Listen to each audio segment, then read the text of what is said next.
Hola, ¿qué tal amigos? Bienvenidos a un episodio más de Fake Republic a través de Teleradio América. Michael Monegro acompañado como siempre de Luis Batista y de Olga Almanza, reencontrándonos luego de Semana Santa y luego de varios episodios tristes en la República Dominicana y otros que simplemente reflejan la idiosincrasia del dominicano. Muchachos, saludos. Saludos Michael, saludos Olga, nueva vez el placer de compartir con ustedes reflexiones, intercambio de ideas sobre nuestra república que cada vez nos sigue sorprendiendo penosamente para mal o muy mal. Sí, saludos a toda la audiencia. La verdad es que ya habían pasado algunas semanas desde que hicimos la última entrega. Y yo creo que es interesante, la última vez cuando salíamos hablábamos acerca de que esto se ha vuelto una especie de catarsis para personas que como nosotros quizás tienen muchas inquietudes, quieren decir muchas cosas, quieren plasmar sus ideas y sus pensamientos de una manera libre. Y yo creo que este ejercicio que es el programa nos sirve para resonar con una gran parte de la población que quizás no se siente tan identificada con los productos que están disponibles en los medios tradicionales. Así que agradecer a esa gente que ya comienza a darnos esa retroalimentación, gente que se ha acercado, que ha escrito y que ha dicho que le gusta mucho el contenido. Gracias por ese apoyo y manos a la obra. Sí, lamentablemente tenemos que hablar de la tragedia del Jet Set, un tema que todavía sigue en el tapete a pesar de haber sucedido hace ya 3 semanas en el país y que nos sigue doliendo. Es algo que, de esas cosas que pasan, que primero no piensas que pueden pasar y segundo, no crees que puede tener la capacidad de unir a tanta gente como unió a República Dominicana o al dominicano en general, incluso la diáspora dominicana. A mí me tocó estar fuera del país y yo vi como gente dominicana que estaba fuera del país sintió todo el dolor, más allá del fallecimiento de Ruby Pérez, de peloteros como Octavio Dotel, de un grupo de personas. Señores, 232 personas hasta el momento que grabamos esto. Todavía hay personas que están internas y que tienen posibilidad de fallecer, lamentablemente. Eso no se murió, le decía yo a Luis, probablemente en el primer año de la pandemia en República Dominicana. No murieron 232 personas en el primer año de la pandemia. ¿Y sabes qué es lo peor? Que no hay una persona presa todavía por eso. Todavía aquí no hay una consecuencia que hayamos visto de ninguna índole. Hemos empezado a ver demandas, sometimientos, pero no hemos visto acción de la justicia para esto. Es que esa es la importancia de llamarse Ernesto, como hay un libro que dice por ahí. Entonces, yo creo que vamos a separar las cosas. Una cosa son los hechos y otra es, como hay mucha gente que le encanta decir, la solución posible. Cuando uno revisa, por ejemplo, toda la legislación vigente en torno a situaciones como estas, vemos que varios expertos en tema de derecho han dicho que con el código actual la pena máxima podría ser apenas 2 años. Se ha hablado de eso. También se habla del populismo penal. En República Dominicana hemos tenido episodios recientes como una mueblería que se cayó. En La Vega, sí. El tema, por ejemplo, de San Cristóbal, que en la actualidad todavía no sabemos qué pasó ahí. Pero hay presos. Pero hay presos. Exacto. Sin embargo, yo creo que muchas veces obedece a un tema de presión mediática. ¿Por qué? Porque recuerdo en esa ocasión que ante un grito público de que tenía que haber una consecuencia para los dueños de esa edificación que se colapsó, inmediatamente al otro día esas personas estaban en manos de la justicia. Y en este caso no se puede hacer populismo penal porque, insisto, no todos somos iguales, incluso ante la ley. Entonces, ¿qué pasa? Esto ha generado un debate, y yo creo que el debate más importante, no solo con el tema de las pérdidas que tuvimos, el debate de cómo esto afectó a nivel moral, emocional a toda la población, cómo esto fue un impacto psicológico y social impresionante. Se generó el debate desde otros puntos de vista. Yo creo que uno de los debates más interesantes surgidos a partir de aquí es el tema de quién realmente tiene la responsabilidad.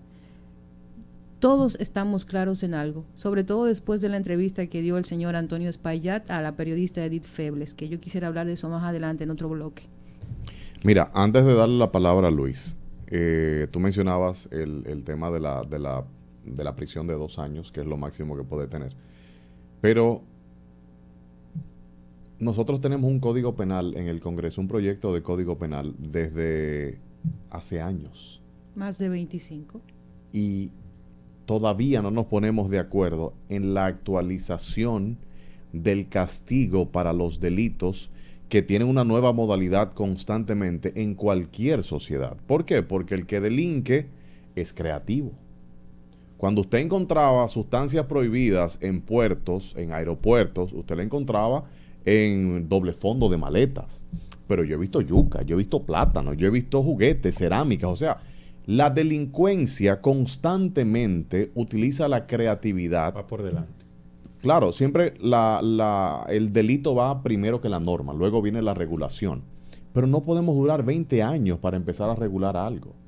Y eso solamente hablando del Código Penal, porque también hay otras legislaciones, hay otras leyes que no han permitido, o bueno, que se pueden aplicar, pero que tampoco se aplican. Están ahí, mira, esta es la ley que hay que aplicar, pero nadie le hace caso. Entonces, sí sabemos que hay un responsable, sí sabemos que era una estructura privada, pero no vivimos como chivos sin ley. Bueno, en la práctica sí, pero en la teoría no. Tú no puedes hacer lo que tú quieras mira, yo voy a crear voy a coger aquí ahora y voy a armar una enramada techada de palma, de cana, y aquí vamos a hacer una discoteca y vamos a matar 1,000 personas. O sea, y la autoridad no se mete con eso, la autoridad no dice nada, no hay autoridad local, no hay autoridad nacional. Habiendo denuncias anteriores de que esa edificación... Sí, pero es que, o sea, ahí están las normas y nunca se le da seguimiento a nada. Pero dale tú, que te quité la palabra. ¿Qué decirles? Es un tema, lo conversábamos antes, que a mí en lo personal me tiene como una amargura como nunca antes me había reconocido. O sea, una amargura, una mezcla de amargura, de indignación, de hastío, de rabia, de impotencia, de incredulidad, de asombro, y faltarían adjetivos para describir lo que yo sentí esa semana, esos primeros 10 días posteriores a la tragedia. Y hacía para mis adentros varias reflexiones. La primera, cómo vivimos a merced de un Estado que, como tú dices, existe una política de prevención de riesgos cero. O sea, son administraciones, no solo esto viene de larga data. Es el Estado, no es el gobierno. Exacto. Es un Estado como estructura, como sistema, fallido en el sentido de que no es un Estado preventivo, que no se anticipa a este tipo. Obviamente, una tragedia de este calado se le va de las manos a cualquiera, hasta para la misma gestión de la misma, el tema de atención y servicios sanitarios, entre otras cosas. Sin embargo, llama la atención, como hemos hablado en diferentes oportunidades, que los grandes males de la vida nacional en la República Dominicana son una cuestión de voluntad política firme, que a principio será incómoda, afectará intereses, pero que si la idea, la meta es anteponer el bien común a bienes e intereses particulares, tienen que hacerse y tenemos que empezar en algún punto. Entonces, este episodio, a mí en lo personal, lo que me revela, y creo que tú hacías una reflexión en ese sentido en episodios anteriores, es que iba a faltar mucho tiempo. Y no lo va a ver nuestra generación, ni la de nuestros hijos, probablemente ni siquiera la de nuestros nietos, en el caso de que empecemos ahora y que esto sea, exacto, ojalá, un antes y un después, pero de verdad. Es que es a largo plazo. Esto me trajo al episodio del colapso del túnel de la 27. También. Como la desatención de la crisis histórica del drenaje del Distrito Nacional ha hecho que en Santo Domingo, en una ciudad pequeñita, porque todo hay que decirlo, estos son 4 calles, si tú lo comparas con las grandes ciudades del mundo, aquí no puede llover 2 horas. No. ¿Qué 2? Una. No puede llover hora y media. No. Y esto se desbordó y están los muertos y están las tú pérdidas. tienes que ir donde yo vivo. ¿Entiendes? Que yo es 1 hora ahí. A mí, esas muertes del túnel de la 27 con Gómez, eso me dejó un mal sabor. ¿Cómo puede ser? O sea, es absurdo, son muertes absurdas. Y esto del Jet Set fue el colmo de los colmos del absurdo. Cuando yo pensaba que aquí nada me podría ya sorprender de esa manera. A mí, pasa esto. a mí no me sorprende. Mira, más las reacciones posteriores y cómo ha sacado lo peor de mucha gente. Y lo que tú dices, ok, el episodio en sí te llena de tristeza, te sorprende por la magnitud, pero ¿y después del episodio? ¿Qué tú has hecho para por lo menos evitar que eso vuelva a suceder? Porque eso puede pasar mañana en cualquier lugar. O sea, y viviendo donde vivimos. No, mira, y eso que tú mencionaste del túnel de la 27, aquí se iba a preparar un informe con la evaluación de todas las estructuras públicas. Una comisión. Una comisión se estableció. Ese túnel, a diferencia de ese túnel yo entiendo que no es privado. No, propiedad privada. Exacto, pero iban a hacerle una evaluación a todas las estructuras públicas y ver qué tal. Y se prometió un informe. ¿Y dónde está?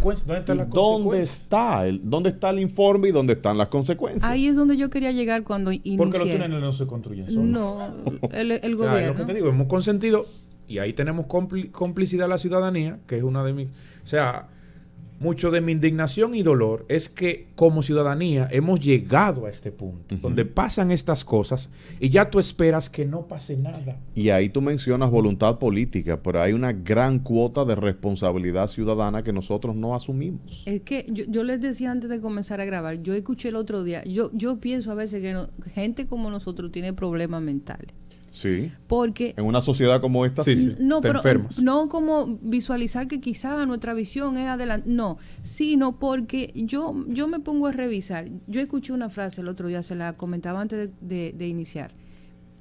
Los pueblos no deben temerles a sus gobernantes, los gobernantes deben temerle a su pueblo. Entonces, eso que tú comentabas a mí me llega muy profundo, a mí me sorprende el nivel de apatía que hay en República Dominicana. Es un escándalo. No solo apatía, sino que nosotros tenemos una clase política. Yo escuchaba ayer al historiador que te comenté, Roberto Casá. Don Roberto Casá. Yo lo escuchaba, que es una persona con tendencias de izquierda. Y él decía, a nosotros nos han enseñado a entender que el ejercicio de la democracia, no la democracia teórica, sino el ejercicio de la democracia asentado en República Dominicana es la única forma de gobierno. Y estamos tan anestesiados con esa realidad que entendemos que el ejercicio de nuestra democracia, que solo se fundamenta en utilizar al pueblo para llegar al poder y luego ejercer el poder sin tomar en consideración al pueblo, es la forma normal de coexistir en un país con lo que nosotros entendemos es una sociedad supuesto Estado social organizada. Y de derecho, como está consignado en la Constitución. La pregunta es, sí, yo te voy a decir una cosa, y yo lo creo así, y tú sabes que yo soy una persona sumamente crítica, pero un empresario quiere ganar dinero. Hay que reconocer que nadie quiere que le pase algo como lo que pasó ahí. Que eso le exime de la responsabilidad y de negligencia. Bien, pero los empresarios no están obligados a autosupervisarse. No. Quien tiene que jugar ese rol en una sociedad, ¿quién es? El Estado. Nosotros tenemos una oficina de supervisores del Estado, nosotros tenemos obras públicas, nosotros tenemos alcaldías. Ministerio de Vivienda ahora. Ministerio de Vivienda, y no es cierto que no haya regulaciones respecto a eso. Hay regulaciones. Entonces, la gente se ha enfocado en el drama humano y en el tema de la responsabilidad y la negligencia del dueño del jet set, pero nadie ha abordado de manera frontal y amplia y profunda la responsabilidad del gobierno para justificar lo que pasó ahí, porque yo te voy a decir una cosa. Aquí, informes y profesionales de alto nivel sobran. El ingeniero Reyes Madera, que actualmente encabeza ONESBIE, si no me equivoco, que es una oficina de evaluación sísmica. Sí. Aquí hay, señores, aquí hay 3 informes, que si a usted le dan esos 3 informes y usted lo lee y entiende lo que eso significa, usted sabe que el día que aquí en República Dominicana haya un sismo de 6, aquí van a tener que buscar los muertos, para sacar los muertos que se vayan, que aparezcan por esa situación, van a tener que buscar camiones. Entonces, ¿qué pasa? Si nosotros inclusive tenemos uno de los sectores de construcción más pujantes de América Latina, que más ha crecido, ¿por qué no se toman las consideraciones para el tema de la supervisión? ¿Cuáles son los criterios que se utilizan para levantar una edificación, señores? Los hospitales y las escuelas en República Dominicana son inseguros porque no soportarían ni siquiera un sismo de magnitud moderada. Entonces, ¿cuál es el rol del Estado? Ese tipo de cosas que pasaron, como el túnel de la 27, eso que pasó en San Cristóbal, eso que pasó en el Jet Set, ¿dónde están las respuestas? ¿Quién es el responsable? Los dueños, sí, pero ¿y el gobierno? Su rol. La justicia, el poder judicial, ¿dónde está? ¿Qué está haciendo? Régimen de consecuencias. La justicia independiente, el Ministerio Público independiente, ¿dónde está? Bueno, y hay un periodista que dijo que Jenny Berenice ya tenía el plan que rodeó la casa y que de no Antonio pudo Espaillat ejecutarlo. y no pudo ejecutarlo porque supuestamente el abogado, dicho sea de paso, que todo el mundo dice, no, que el abogado era de Abinader, pero él le pidió la renuncia. Aquí se maneja todo por contactos. Aquí usted tiene contactos y usted se le abre cualquier puerta. Entonces, supuestamente el abogado se paró en dos patas y dijo que no había razones legales para llevárselo, pero ahí es donde yo entro. Eso también tiene que ver con el populismo penal. Pero hay otra cosa, está por ahí la entrevista con Antonio Espaillat que le hizo Edith Febles, que yo particularmente no quise ver completa, empecé a verla y me pareció todo un teatro bien montado. Pero estaba Edith Febles ahí. No importa. ¿Por qué no se la dio a Alicia Ortega, que se la pidió para el informe hacía 2 semanas? ¿Habría sido más neutral Alicia Ortega? Probablemente más incisiva. No sé si neutral, pero sí más incisiva, sobre todo porque perdió personas cercanas. Entonces, ¿tú tienes un comentario al respecto? Yo tengo un comentario al respecto de la entrevista. Yo creo que cuando se hacen entrevistas de este tipo, sobre todo después del ingreso del señor Polanco, actualmente abogado de Antonio Espaillat, considero que nada se deja al azar. Ese tipo de entrevistas no se da como, mire, yo quiero una entrevista así, vamos, nos sentamos y hacemos la entrevista. Creo que fue una entrevista muy pensada dentro de las capacidades del entrevistado para poner en ejecución quizás lo que había ensayado. Detrás de esta persona hay asesores, es evidente, de un alto nivel y de alta calidad. La ejecución, si tú lo visualizas desde el punto de vista estratégico, no fue tan limpia, él hizo lo posible, pero sí tuvo un impacto porque la gente le compró gran parte de ese discurso. Ustedes saben que yo me mantengo todo el día con el tema de medios de comunicación, información, opinión, y era evidente ver la curva de opinión más cercana al momento de la tragedia y cómo surgían esos comentarios más llenos de indignación, de odio, de queremos sangre y queremos una cabeza, y cómo la gente flexibilizó ese discurso una vez sale la entrevista y comienza a hablar de que nadie quiere que le pase eso, es un ser humano, debe estar cargando un peso muy grande. Todo ese discurso se modificó y es evidente que están trabajando ese tema de manera... Esa narrativa. Pero te exime de responsabilidad. No, eso no está en discusión. Ya. Eso no está en discusión. Yo te entiendo, te quiero, pero pero tú tienes que ir preso. Pero yo creo que la única persona que perdió en esa entrevista fue la entrevistada. Entrevistadora. Yo creo que porque es evidente que todas esas preguntas en algún punto, no evidente, es mi opinión, porque mi opinión no es la evidencia.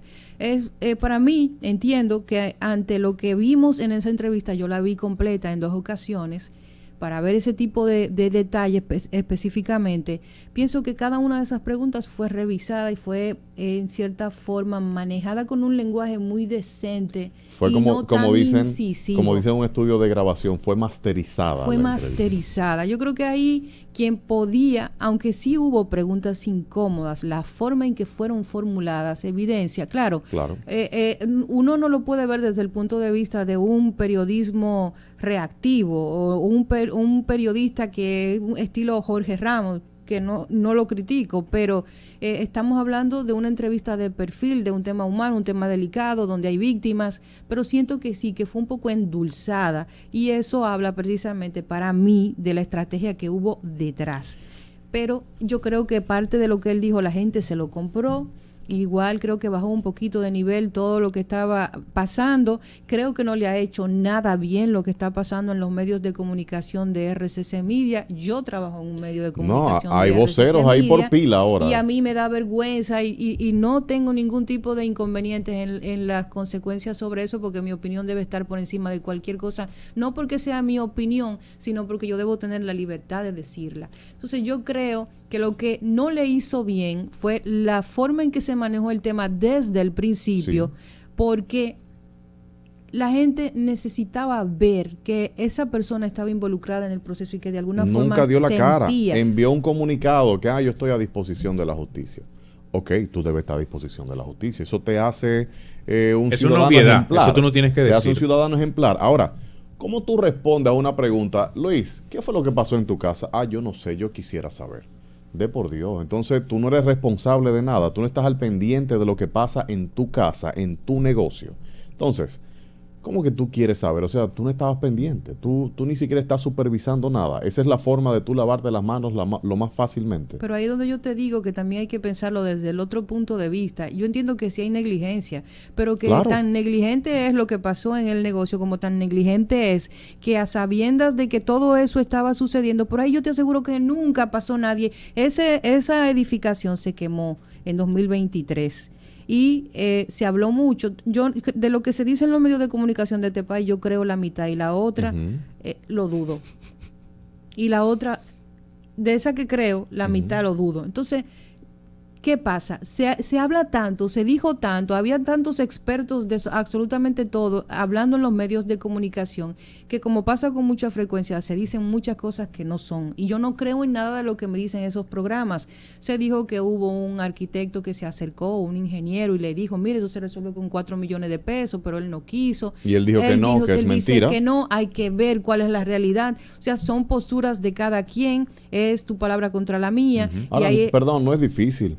Ministerio Público, mire fulano, venga acá, usted fue que remodeló esto hace tanto tiempo. Sí, es verdad que eso costaba tanto y que usted se lo dijo, que supuestamente hay notas de voz y que le hizo firmar un documento diciendo que sí, que el trabajo que se hizo fue porque el dueño quiso y no fue por lo que él recomendó como experto. Ahí es, yo no creo en ninguna evidencia ni notas de voz hasta que no se me certifique. No, hubo un documento firmado supuestamente. Pero yo por eso no lo te he digo, visto. Ahí es donde por eso mismo, yo como Ministerio Público, yo voy, mire fulano, ¿usted fue que trabajó aquí en 2023? Sí, ok. ¿Es verdad que usted, sí, es verdad, déjeme ver el documento que usted dice? Ok, es verdad, entonces sí le hicieron una recomendación, establecer sí costaba y tanto y usted no lo hizo. Claro. Entonces, si de verdad hay una intención de investigar y no hacer un show mediático, como dijo Olga, de despertarte, como decían a la gente, que amanezcan con ropa, que tú nunca sabes.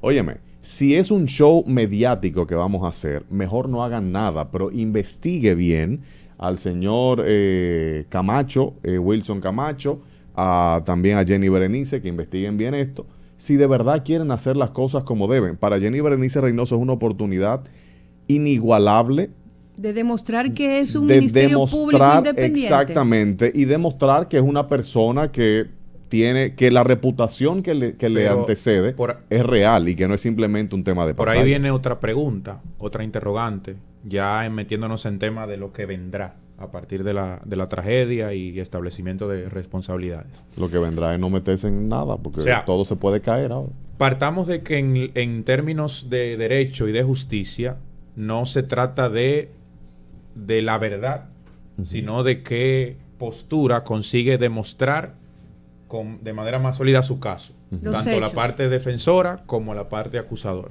Yo escuchaba el otro día un comentario sobre que tiene que ver con este círculo vicioso del sistema judicial dominicano. Muchos casos se caen no por falta de voluntad del Ministerio Público, sino porque primero tenemos una estructura legal torpe, envejecida, como tú decías antes, que hace años que requiere ser actualizada, precisa ser revisada, y no se ha hecho por falta de voluntad política. Tenemos un Congreso / un Estado dominicano carísimo para los ciudadanos que contribuimos, y que al mismo tiempo es un Estado torpe, ineficiente, y como dice la tradición cristiana, se peca de pensamiento, de palabra, de obra y omisión. Falta de obra y la omisión, en este caso, son de las cosas, tanto del Estado como de la ciudadanía, que han dado al traste con que tragedias de este calado y de este nivel de absurdo, porque esa es la palabra, no encuentro otra palabra, tengan lugar, y sobre todo que las reacciones y las consecuencias sean estas, o la falta de consecuencias. Entonces hay que preguntarse, ¿realmente tendrá Jenny Berenice y su Ministerio Público la posibilidad de instruir, porque en muchos casos se caen, creo que era el comentario de don juez que lo escuchaba, muchos casos se caen porque están mal instruidos, porque no se pueden instruir debidamente por el marco legal existente. Mira, ahí voy. O se hacen a propósito de ahí esa es manera. que voy. Mira, ahí está la otra parte yo de los intereses, un círculo vicioso. Mira, yo cubrí mucho tiempo temas judiciales. Cuando el caso de Figueroa Agosto, yo estuve muy metido en los tribunales, sobre todo en los temas de medida de coerción. Pero no acusado, que conste. No. Okay. Que ese otro instrumento, ¿De de populismo penal, la famosa medida de coerción. También. Las cárceles están llenas de presos preventivos. Te decía, muchas veces esos expedientes, porque el problema del sistema judicial es, o sea, ¿cómo es esto? Es completo, es estructural. Es 360, porque no es el sistema de justicia, no es un juez necesariamente.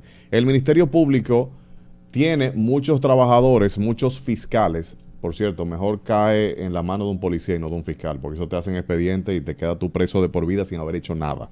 Entonces, los fiscales, a propósito, instrumentan mal los expedientes por un tema de negocio, de conveniencia económica. Entonces, este tema ha salpicado al sector privado, al gobierno por la no regulación, a la justicia, Ministerio Público por la no actuación y al Congreso Nacional, porque tenemos años con un sistema penal, con unas leyes, un código penal obsoleto que se corresponde más al siglo XIX que al siglo XXI, y por ahí han pasado cientos de congresistas, senadores y diputados que no ven un poco más allá de sus intereses particulares o partidarios para legislar en pos de una sociedad que al menos empiece a cambiar con un sistema legal de los nuevos tiempos. Porque,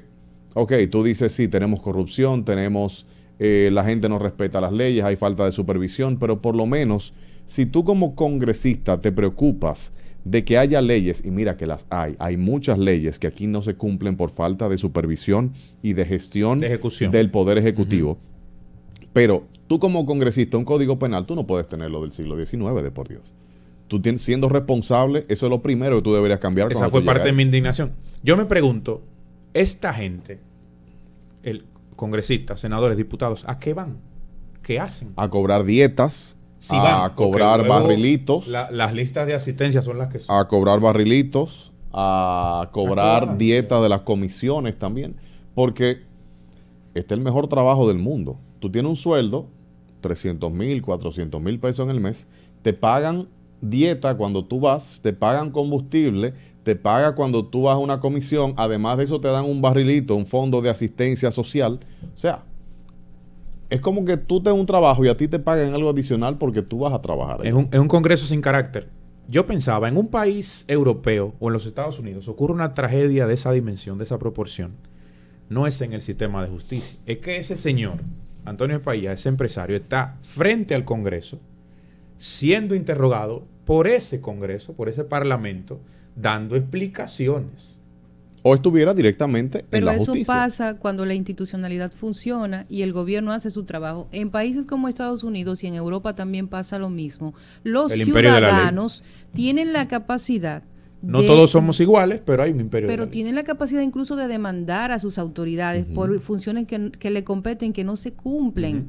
Aquí... Por omisión. Exactamente. Aquí en República Dominicana, a ti, por ejemplo, tú compras un carro, resulta que tú vas por una calle, te cae en un pendejo hoyo que cabe la mitad de tu vehículo y resulta que eso se quedó así. Vivimos a merced de un estado criminal. En otros países tú puedes ir a la alcaldía y establecer una queja y probablemente tienen que hacerse cargo de todo lo que pasó con tu vehículo. Aunque en realidad la ley te exige un seguro para daños a terceros, que no se cumple tampoco. Sí, así es. Entonces, a donde quiero llegar con esto es, yo pienso que en relación al papel del Estado, la discusión no ha sido suficiente con el tema del jet set. Señores, todavía no sabemos qué pasó con la tragedia de San Cristóbal. Todavía no sabemos ni la responsabilidad de lo de la 27. Con la 27. y no creo que en algún punto sepamos qué pasó en Jet Set. Pero esto no solo es negligencia de un empresario que lo único que quiere es ganar dinero y que probablemente su prioridad no es, tal vez, estoy especulando, supervisar sus obras. Ahora, él no tiene esa obligación, a menos que el Estado le obligue o el Estado cumpla su función de supervisarlo para que él haga su trabajo. Y eso es un caso en un país que uno de los principales negocios son centros de diversión. Un eslabón. Tú decías que no es la responsabilidad del empresariado autosupervisarse, sino del Estado. Pero al mismo tiempo yo agregaría otro eslabón. Hay responsabilidad ciudadana en consentir ese estado de cosas. Yo quisiera saber qué piensan ustedes que puede pasar. ¿Cuál ustedes creen que va a ser el desenlace conociendo la realidad de esta sociedad? Pues no se me queden callados. Eso va a ser, como yo lo veo, eso va a ser un despelladero, si existe la palabra. Se van a despellejar estas familias, porque hay familias entre las víctimas, entre los afectados, con cierto poder económico, cierto prestigio social, etcétera. Y por un lado el Estado, que como tú decías está también embarrado ahí junto con el grupo empresarial que encabeza Antonio Espaillá.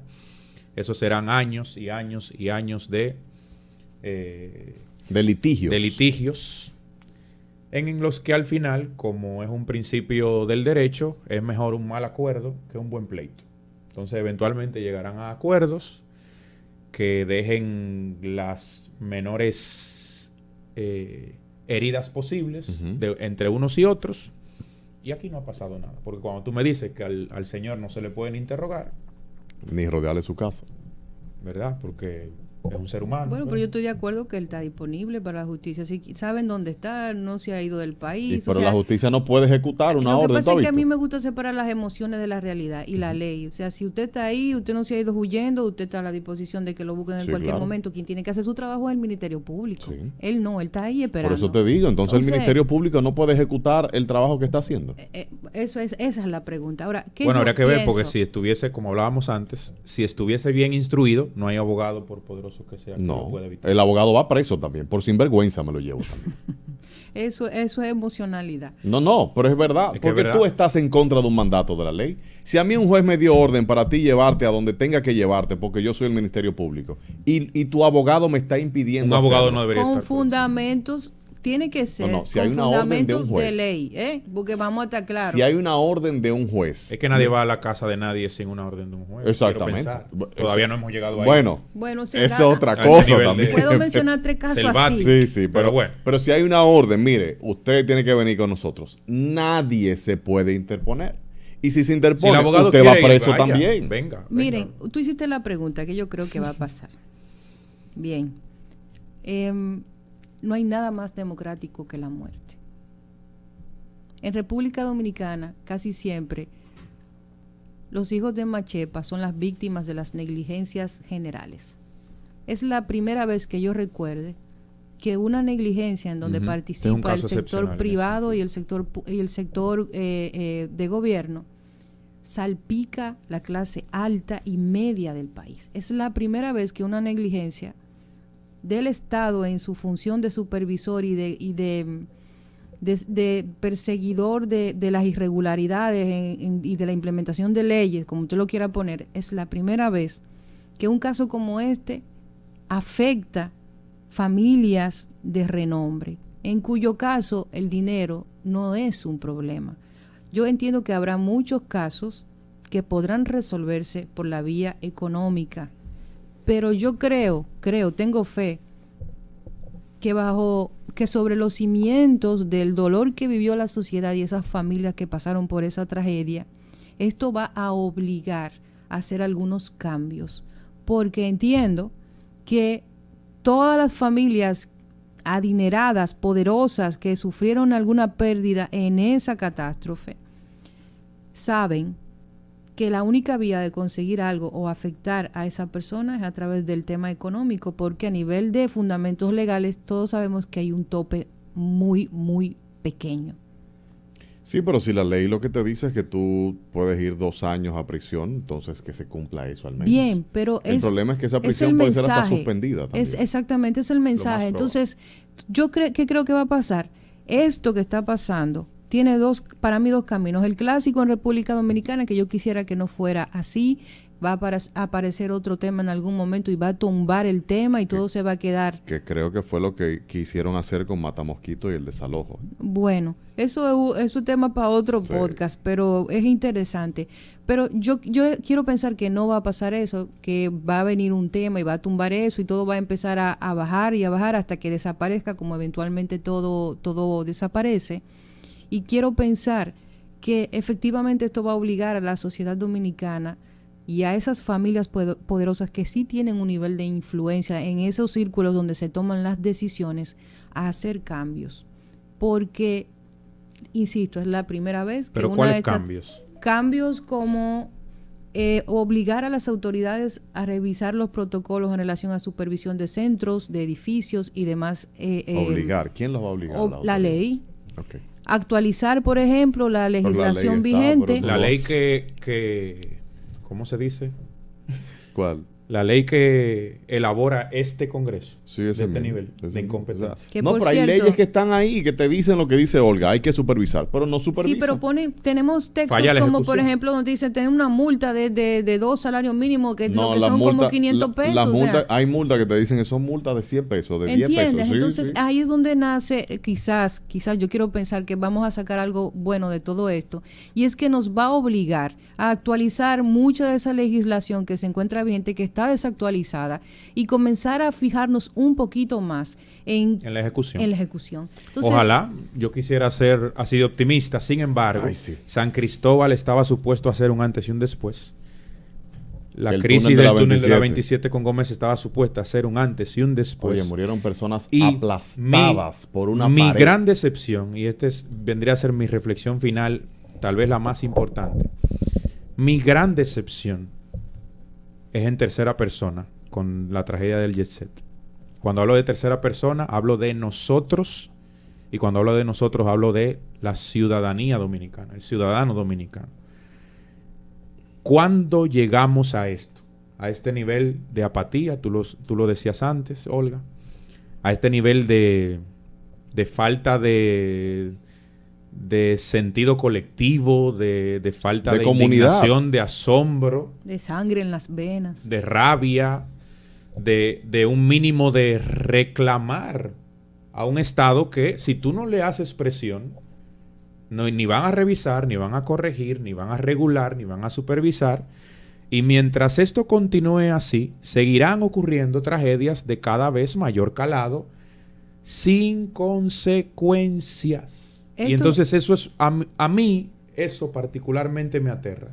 Yo vivo en un país, hoy en día, 2025, con multas de 100 pesos, ustedes los decían, donde no puede llover media hora con cierta intensidad, donde por nuestra situación geográfica, el que entiende un poco de geología sabe que estamos entre 2 fallas. Estamos como entre 5 fallas. La isla está entre 2 fallas, pero 2 de las principales. No, y dentro hay más. Que no haya ocurrido una tragedia sísmica de gran calado, a día de hoy es un milagro. Y lo peor es que tienes advertencias, porque Haití ha tenido terremotos de 7 grados en los últimos 15 años. Un estado, y perdónenme la crudeza, sepa perdonarme la audiencia la crudeza, un estado criminal por omisión. Sí. Y por falta de políticas preventivas.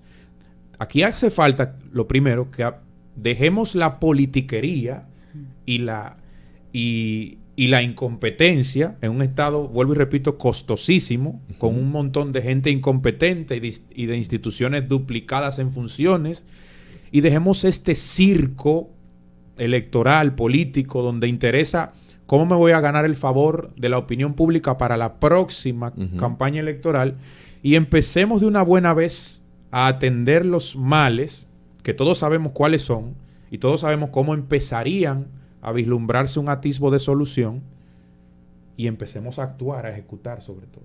Yo creo que para lo que pasó aquí, yo pensé que el pueblo se iba a tirar a la calle, sobre todo por lo que yo veía, señores, uno salía... Es el gran responsable, el pueblo dominicano. Uno salía a las calles esos días y tú veías a la gente afectada, A mí se me eriza la piel pensando en un amigo artesano que estaba en una plaza montando su puesto para empezar a vender en una plaza que le da oportunidad a los artesanos. Por cierto, es más, Jumbo, gracias Jumbo por hacer eso con los artesanos.